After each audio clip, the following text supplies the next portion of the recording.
Hello everyone, this is Craig Resnick coming to you from the ARC Advisory Group. With me today is my special guest, a gentleman I've been working with for many, many years, Harpreet Gulati. He's the head of business and planning operations at AVEVA, and I wanted to welcome you today, Harpreet. How you doing today? Thank you, Craig. I'm very well.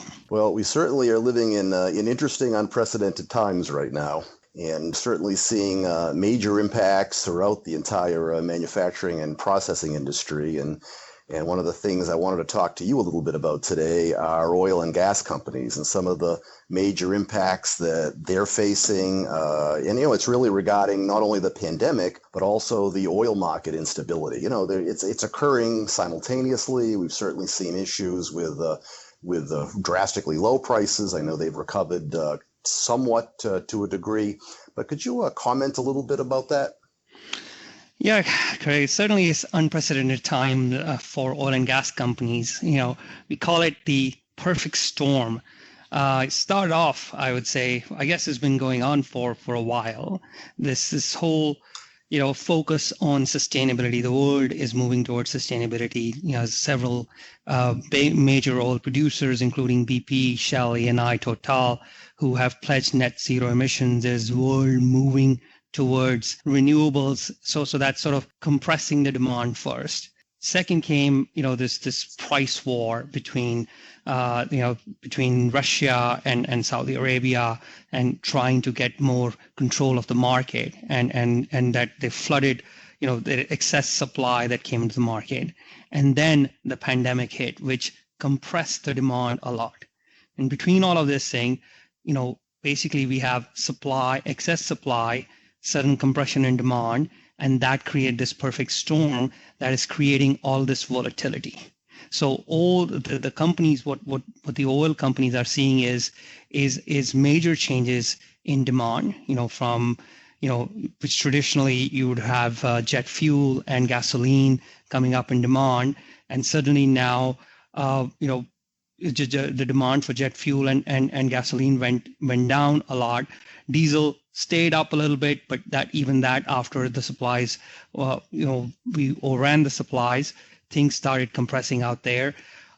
Shale oil got impacted because as the price of oil plunged a lot, shale became unprofitable to produce. And now a lot of the downstream companies who are dependent on the shale oil will have to look for other areas. So there's supply chain disruption, demand disruption. All of these are changing all simultaneously. And the oil companies, both from upstream, midstream, downstream, have had to shift very rapidly to this rapidly changing scenario. Oh yeah. I certainly agree with all your sentiments. We've certainly heard that from throughout all the oil and gas industry. And it's interesting because one of the things that a lot of the companies are doing in spite of these radical cuts in prices is they're still looking at technology. And, how can technology help your customers recover, both short term and long term? Greg, if you really look at the oil and gas, specifically the downstream, the refining industry, makes its money by being nimble to the price fluctuations on crude prices. That's how it has been. It looks at the differential between the product prices and the crude prices, and how quickly you can respond to that delta is how they make money. And as the volatility increases, as these demand patterns changes, as the supply pattern changes, as well as with COVID, the workforce itself changes as well. How many people are available to work, where they are available to work. Really, in the face of all of this thing, the key to survival, key to actually staying ahead of the market is agility. How quickly are you able to be agile and change to the market conditions, be it changes to the demand, changes to where your supply is coming from, or how your workforce is interacting. You have to be agile, and that's where technology comes in. Working in the times of this volatile risk, uncertainty, and changes, technology comes in. So the first thing I would say is where people need to be looking at is cloud. You need to be moving towards moving technologies that we're not going to have large IT department on-site forces to be able to help people out. So how do you enable and empower the remote worker, right? Cloud is a foundation that everybody was working towards, but now suddenly this mandate is accelerating. Okay, next is how do you empower the remote and connected worker to actually be productive, be productive, so that you bring information to them rather than them walking around plant and sensing things and those kind of things, right? The third area is really digital automation of anything that is manual, anything was paper-based, anything that required people to either write email or just walk over next door and have a coffee conversations. Now those can't be done. So they have to these digital collaboration, workflow procedures, and all those need to become together. And the last area I would say is that we in the past everybody had a defined role that they could go out there and did their role process and then passed on to the next person and walked over to the next person or told them what needed to be done. In the new environment of digital collaboration and agility, what they need to do is we need to have seamless workflows for things to be able, for a business to be able to respond very quickly. They need to be able to look across their entire value chain and really respond in an agile, quick way across the business. Everybody working in sync, all from people from remote location. They're not at the same time at the same place, but they're all working from different time zones or different places in their homes, all working together. So technology sort of stitches this value chain together. So all of those technologies, from cloud, connected worker, automation of procedures, processes, as well as value chain, all bringing together, is going to be the key area of bringing efficiency and agility to the industry. Oh yeah, that's so important, because you never know not only where the worker is going to be based, whether it be in a socially spaced situation within a plant or at their home, but also the fact that they now may have multiple responsibilities, as some of these companies have had workforce reductions. So it's really important to make sure these collaboration tools work regardless of where people may be located, whether it be within the plant, socially spaced, or from any location in the world. And when we survey a lot of our client companies, as far as their digital transformation journey, we find there's really great levels of maturity with some of the companies, and some that really haven't even gotten started. So from your perspective, how will companies that are mature in their digital transformation, handle the situation? And how is that opposed to, let's say, the companies that lag in that area? Absolutely. I think the oil and gas companies with higher digital maturity will be ahead of their competition and will be able to better manage risk as the market scenarios changes, for a few reasons. They have visibility on how the market changes impact their business all the time, and they have the mechanism to act in time to mitigate these risks and to explore these small windows of opportunities to improve margins. And these are not just from an operating perspective. I would say the same thing applies from an engineering perspective as well. Engineering has had to massively change. EPC companies have had to change the way they work as well in this new environment where collaboration and sort of digital working around on the cloud has become central aspect. Efficiency has become a central aspect of what they do. So I'll give you examples of companies who are sort of going ahead and doing these type who've used technologies in their favor to really stay ahead in the decision-making process. I'll start off first of all with something like BP. BP has, we've been working very closely with BP for a while, and they have deployed their sort of supply chain solutions. They use these tools to evaluate, what type of crudes they want to run, where they want to run, and these crude scenarios take a long time. A new crude becomes available, and now that's happening all the time. Crude, fluctuation in price was happening, and as you guys were aware, that in the U.S., price went in May went negative 30, 35, 36 dollars per barrel. So these constant changes are happening, and these companies need to evaluate both different scenarios on, what type of markets to play in, or where to buy their crude, how much to sell, how much to pay for these crudes. Now, typically these processes, just a typical scenario requires you to run maybe hundreds, sometimes thousands of cases that may be run, and it used to take BP 7 hours to run these scenarios one by one. They were able to, using the cloud and the infinite capacity that cloud of computation capacity that they provide, BP was able to reduce this time from 7 hours to just 3 minutes. Imagine that. It's a pretty quick ROI. Now imagine the advantage that this puts companies who, imagine another company down the road requires 8 hours to do an analysis that you are able to do in about 3.5 4 minutes while you're taking a coffee break. This is a massive advantage that allows you to mitigate risk in these changing scenarios. So they don't have to go out there. By going fully digital on the cloud, they were able to do stuff like this. They were able to reduce the amount of time that takes them to make decisions, and how many people are able to. It's not happening on somebody's computer, but happening in a transparent way across the cloud, accessible. These results are accessible to multiple places. So this is an example of how technology can let somebody stay ahead in the curve and be ahead or be more agile in response to the market. Another example I would use is a wood group, that we work in the engineering space, where we have really worked with a couple of close partners to get them on the cloud and do collaborative engineering.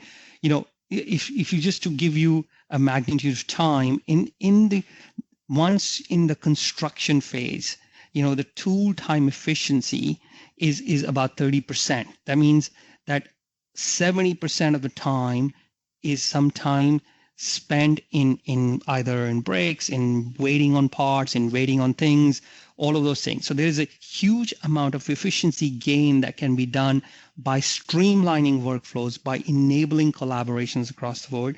And we've been working with some of these companies to get them there. Another one that I recently, it's a public case study that I'm particularly proud of, is ADNOC. ADNOC just last week itself published that we've created a ADNOC's Panorama Digital Command Center that really gives them visibility across the entire value chain of ADNOC. They have 14 different operating companies, a fully integrated system that goes from upstream, almost 3 million barrels a day from upstream to mid, sort of gas processing, to refining, petrochemicals, and even some polymers area, and a whole distribution area. So what we did is, first of all, create a digital command center, and put a value chain optimization analysis on top of that, so that they're able to look across their entire value chain and make agile decisions. And this really actually increased their agility during COVID-19 in the pandemic, when they needed to be more agile. And the cumulative benefits that they have, not just on transparency, but the cumulative benefits in terms of quantifiable benefits that they have published this week over the period of 3 years that they have had the system, is over $1 billion. Wow. And the last one I talk about is Neste, right? Neste is another very interesting client, a great partner that we've been working with. And they are taking a different route. So first they did, they were one of the pioneers working with us on in the whole supply chain on the cloud, using cloud computing to really do fast decisions on the old product. But another area that they're bringing in is that Neste has diversified. It's been ahead of the competition in terms of move towards the renewables.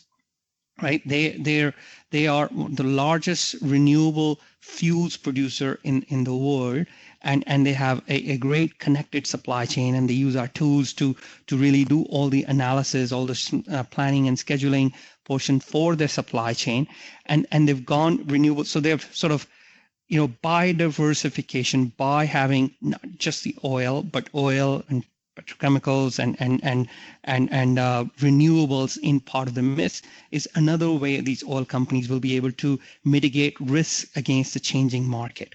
Wow, those are some pretty amazing success stories. The one thing that this COVID-19 pandemic really exposed, is the fact that the companies who were best prepared for it are actually the companies that were furthest along with the digital transformation processes to begin with. And what we're finding is that digital transformation is no longer something that's optional or something that we can just evolve to. We're finding that it's truly mandatory, and that the companies that really don't go ahead with a full-fledged digital transformation process are certainly not going to survive, if there was ever, God forbid, a second pandemic or a second wave of the pandemic.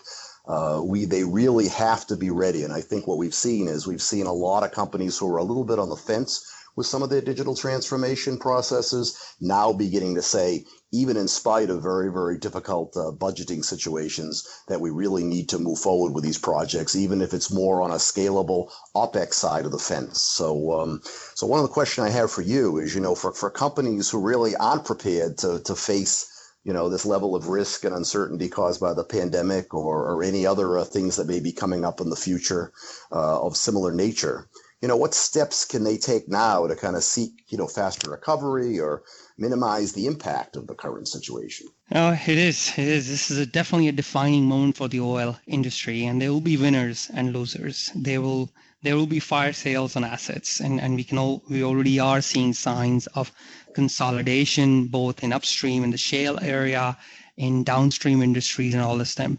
I think the first thing they're going to have to do is with this oil, with this fluctuation, the uncertainty, the trading and supply functions will need to be a lot more active.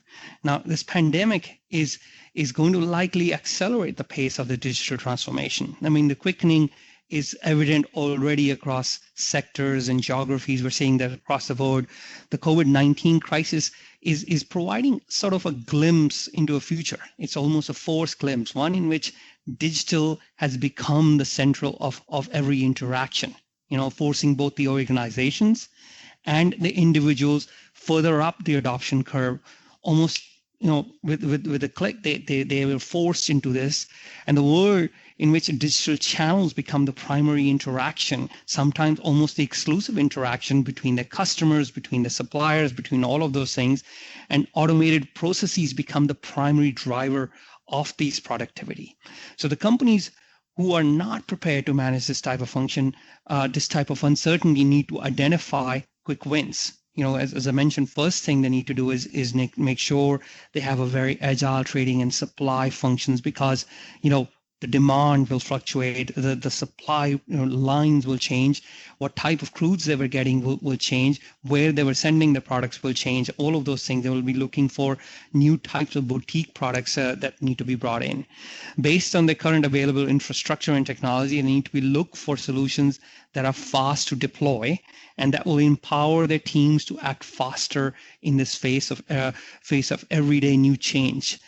We don't expect this instability to go away anytime soon. As I think there was a communication or a comment from BP's CEO Bernard Looney that we may be already have passed the peak oil. That means we are in this constrained environment where things will need to be fast moving. People will have to go and respond to the market very quickly.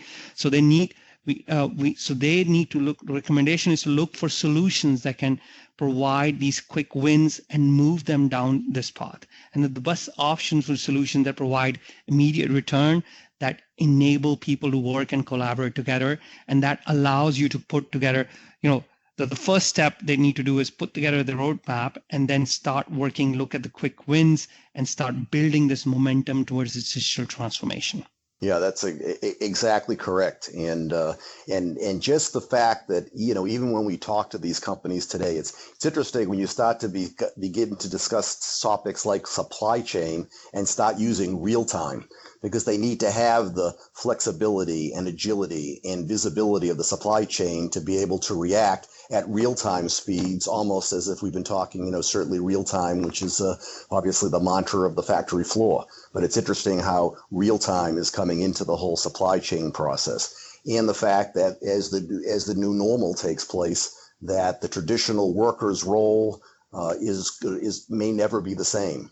And whether it be from remote working, whether it be social spacing, that these changes, and bringing about that whole remote workforce and, but having the necessarily knowledge management tools so they can do the necessary collaboration as necessary and have the information brought to them as needed. But it's an entirely new world and a new normal. And Harpreet Gulati from Head of Planning and Operations at AVEVA, I want to thank you so much for being with us today and a really insightful conversation. Thank you, Craig. It's been a pleasure. Thank you.